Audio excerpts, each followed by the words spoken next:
just taking every Wednesday off. Yeah. Because it was weird that he would be mad about that. It's like, this is a guy that loves a practice, but I think he was just. I think it was just, just anger with Ben or whatever. It's a shame. It's a shame because he's when he's on, he's the greatest ever. Yeah, and he and Ben make the best connections ever. But... and that's the thing is that it's funny. Whenever I criticize Antonio Brown, people are like, "Yeah, Chris." But whenever I criticize Ben Roethlisberger, people are like, "What are you doing?" And I'm kind of like, and he's like, I recognize Ben Roethlisberger in his best moments. He can be one of the most dangerous people in the NFL. The way he, like in the Saints game, there was at one point where he like looked at the sideline and he like pointed at his eyeballs, and I could see him say, "I see it." When I saw him do that, I was like, "Oh, this is gonna be a thing." And he had a huge game, even though they lost. He had a huge game, and he saw the field that day. There have been times when all Ben and AB had to do was just look at each other, like they're there. Yeah, there's like a nod, like okay, touchdown. It's amazing. It's a shame it's not gonna work. So. Le'Veon Bell is most likely gone. Yeah. Antonio Brown is most likely gone. They put all their eggs in. Basically, they paid so much at one point to Bell and Brown and Ben. And is that whole model of paying these superstars a lot of money seems to be, because it's not how the Patriots do it. It's not really how the Eagles did it last year. Do you think? Maybe it's better just to spread the money around to get more depth. It depends on it. The one thing that I've always said is that there's no one way to build a Super Bowl team, because the Patriots, they won their early Super Bowls because they paid a lot of money to those defensive players to stick around. And is it smart to put a lot of money in those three guys? I think when you look at what their production was.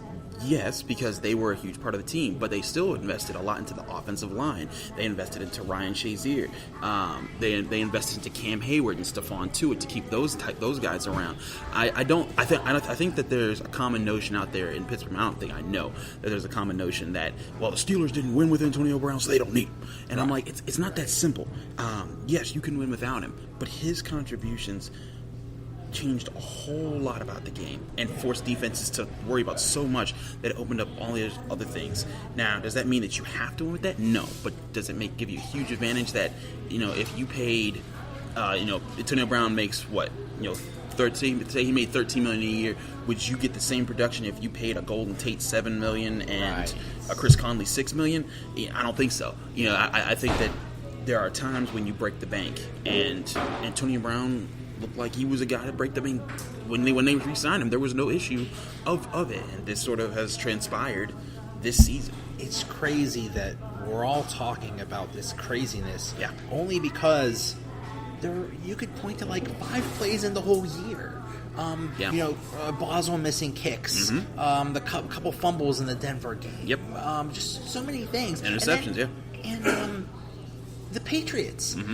If D Ford does not go offsides, the Patriots lose that game, and we're talking about the Patriots dynasty is over. Tom Brady's washed up. It's such a fine line, and if the Browns beat the Ravens in that last game, we probably never would have found out about. No, you never.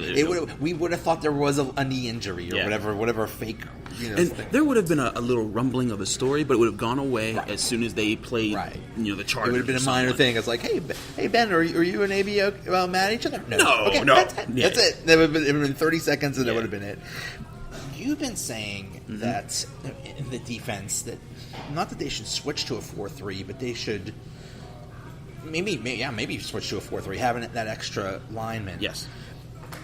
What would they need to do to get that, though? Because, besides Hayward, Tuitt, and Hargrave, they got nobody. There's nobody. Yeah, and that's part of I wrote that. That was one of my recent columns in Carter's Classroom on DK's PittsburghSports.com. My thing is, this is a heavy defensive line draft. Whatever this move comes with Antonio Brown, if They can only be looking for picks unless someone gives them a superstar, but I don't think anyone's giving them a superstar. Right. But if they get a second round or a high third round pick, or even a first round, maybe that's still in the realm of possibility. this is going to give them another weapon to go get. And you don't need a first-round defensive lineman, but a second or a third-round guy. Because don't forget, Hargrave is third round. Tuitt was second round. Right. I think if they get a rotation of 4 guys, because it's not just the linemen per se, it's the linemen plus wanting the occasional Dupree to be your edge guys. Because the Steelers, what they would often do in their four-man fronts, it would be Hayward and Tuitt in the middle, Dupree and Watt on the edges. And if Watt was rushing, Dupree was dropping back. If Dupree was watching, Watt would drop back. And then they literally told me that during the season. It was like, this is our plan. Right. But what I think the Steelers should do is get Dupree off the field a little bit more because he's not one of your better players. Keep him on the roster because he's a good depth guy. That they do not want to pay him $9.2 million like he's slated right now. Right. But if you get a 4th lineman, this will allow you to use Hayward or Tuitt as your big edge guy. Then you have Watt as your other edge guy. Then whoever you don't use of Hayward and Tuitt is your other middle guy along with Hargrave. Then whoever you get next year or in the offseason. And you can even get 2 guys in free agency and not expensive guys. Maybe one guy that's like, a $5 or $6 million a year, but another guy that's like $2 million a year, and then you draft somebody. Now you have a rotation of guys because it's becoming kind of like how hockey is. You need fresh legs late in the game, man. And you see that with so many teams that, and you even saw that with the Steelers when you're playing against these offensive matches where your defense is playing 50, 60, 70 plays a game. 70 maybe way too high. But when you're playing that much, you get tired. And with how important Hayward and Tuitt are to the Steelers, you want them out there as much as you can, but you need guys that can sub in and not just be Tyson Alulu. I think Hayward said at the end of a season or 2 ago, he's like, hey, can we get some help here? Yeah. We're a little tired. Because back then it was like Cam Thomas was the immediate backup, and he was even worse. Yeah. I remember that Super Bowl, the Patriots and the Giants. Yes. And the Giants would rotate, I think it was like 7 guys or something like that on the defensive line, and always have fresh guys coming at Brady, and it worked so well. But they tried that. I think the Steelers tried that earlier in the season, and it didn't go so well because they're not rotating good people. They're rotating lousy ones. With bad results. Yeah. I agree with that. I agree with that statement because you saw them. They tried to rotate the guys in a little bit more. And you have to wonder, when is Dan McCullers not going to be a Steelers? Oh, my goodness. I will say, I wrote this in my grades on the defensive line, he finally had a good game when he played the Buccaneers because he was the guy that got pressure on Fitzpatrick to get Bud Dupree's pick 6. One good game out of 5 years. Out of 5 years, exactly. And it's like, he finally had something I could write positive about. But they need guys that aren't just... And Tyson Alulu is a good 5th guy, but not a good immediate replacement that you need someone that's going to be a wrecking ball in the middle of the field and rotate between your different techniques. Yeah. Do you think they'll get anybody on the defensive side in free agency? Oh, yeah, they have to. I want Honey Badger. I don't think Honey Badger. I think the Texans are going to lock him up because you saw how well he played this year, and especially next to, what's his name? Eric Reed's little brother. I can't remember the kid out of Stanford. It's killing me. But the guy, he's the rookie they drafted out of Stanford. He was the safety that I thought the Steelers should have gone and got. Okay. Because I loved the way that he played in college. He played the ball really well. Edmonds is the more hybrid linebacker that can be a safety type of guy that I think he's more. Justin Reed, that's his name. He was the guy I thought they should have got. But those two together are dangerous. I think the Texans are going to keep them together. But there are chances, I would say, that they're going to get another safety. They're going to, I think they're going to try and get another edge rusher, not a major one, but some guy that can be a little better, maybe a little bit better than Chicolo, but definitely defensive line. They're going to want to bolster that front because I think they're going to be ready to use a rotation of guys to bring heat. So, what do you think they're going to do in the first round? Do you think they're going to go inside linebacker or cornerback or defensive line? Or first thing I've always learned, they go best position available. If there's a receiver that they really like, they'll go get him. But I think that their move has to be defense because here's what everyone says, and this is what you alluded to earlier about replacing Antonio Brown. It's not necessarily replacing his position. It's replacing. It's redistributing where the balance of the team is. Yeah. It's obvious that this heavy passing attack isn't going to work. Ben Roethlisberger is just not the cerebral guy that's going to cut you up every single play like Tom Brady or Aaron Rodgers. He is the guy that's going to be clutch, that's going to come in the last minute and bring the cavalry. So what you want to do instead of that is, hey, give him some receiving threats, but get him more of a ground game and invest in the defense that can be a real top 10 defense in all its major categories. And I think that involves getting a playmaker over the middle, adding to that pass rush, and getting guys that actually take the ball away and not guys that just fill assignments. Ben's idol is John Elway. Mm-hmm. I know exactly where you're going. John Elway, toward the end of his career, got his Super Bowls because he had that heavy rushing. Davis. Yeah. James Conner was awesome, and I love him to death. Oh, yeah, he's a hero. I mean, he did improve a lot. Yeah.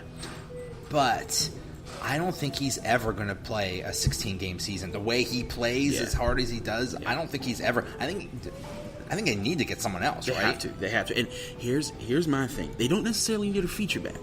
They need a guy that's going to counter what he does, sort of like how the Saints do Kamara and Ingram. Yeah. James Conner's your power back.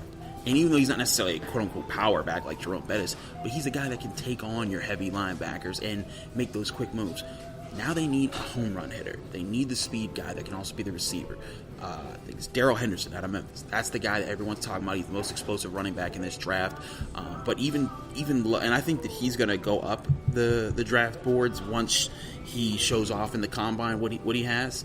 But the guy that's fallen way back, and I keep saying this, people keep calling me crazy, but the guy that's fallen way down in the boards because of his injuries is Bryce Love. And he's a guy that was a speedster at Stanford. He can make plays in the open field. He can catch the ball, even though he wasn't asked too much at Stanford. But he's a guy that if you get him the ball and he gets a crease, he can take it 80 yards. Now, if you bring an offensive unit that allows for a guy you can bring in Conner and a speed guy. Now I have to consider as a defense, okay, we got to watch this, we got to watch the wham, we got to watch the blast, we got to watch the zone run, and we have to watch the quick pitch because that guy can now make defenses. It's all about making defenses think about the different ways you can kill them. And if you have that mix of guys, now that takes the pressure off of Roethlisberger from having to make the throws into tight coverage. Now he can say, all right, okay, I know that alignment. I know that DeCastro is going to pull out. He's going to kick that guy in, and we can win that battle. I like what I see there. Now, and that's where he can be, I hate when people say game manager, but he's going to be able to sort of lead the offense and have more weapons to do it a different way. What about Jalen Samuels? I was just going to say they also need another. I mean, Vance McDonald's okay as a tight end. Yes. Jesse James, I think not so much. I think either they get maybe a second tight end, or is Jalen Samuels supposed to be that? Nah, Samuels isn't going to be a tight end. He's going to be your third option at running back that will spell. I think Samuels can take the load off, and like say James Conner gets a little tired, he'll come in, take a series. Then you get Conner back out. I think he's good for that. He has to work on his pass protection, and that's one thing that he said coming in was that he's like, I've never done that before. Like literally during backs on backers. He hasn't even run that much. Exactly, yeah. And that was like when we. And he did really well at it too. He was very comfortable, and that's the encouraging thing is that he looks like he's ready to take on challenges. But like I have to tell you, during training camp, we watched backs on backers, and it was like, oh my god, like how whoa what's happening there? Now. There's something to say about this, but Tomlin in the offseason, because he knew that Bell might not be coming in right away, he took him backs on backers. He put pressure on James Conner every single time. He said, James, get back in there. 30, get back in there. Even when after his first and second time, he said, go up against this guy, go up against that guy. And you saw James Conner could protect Ben Roethlisberger. But in that Saints game, everyone remembers the fake punt that didn't work. But what set up the fake punt was the sack on second down, where Ramon Foster passed off his guy. Jalen Samuels was supposed to be there. He let him walk right by, sacks Roethlisberger, kills the drive. And those are it's small and it doesn't seem like it's such a big deal, but it is. And a huge part of what makes this team go is their protection of Roethlisberger. Yeah. When Conner was a rookie, that was an issue. That was a huge issue, which is why Tom, I think, made a huge emphasis to make sure that wouldn't be one this year. Yeah. He's always been a little hard on Conner, and it's people criticize. I mean, with this whole Antonio Brown thing, Tomlin has got so much criticism that it's all his fault. It's all everybody's fault. But everything's always Tomlin's fault. Oh yeah. I call them the Fire Tomlin Brigade. They were. They're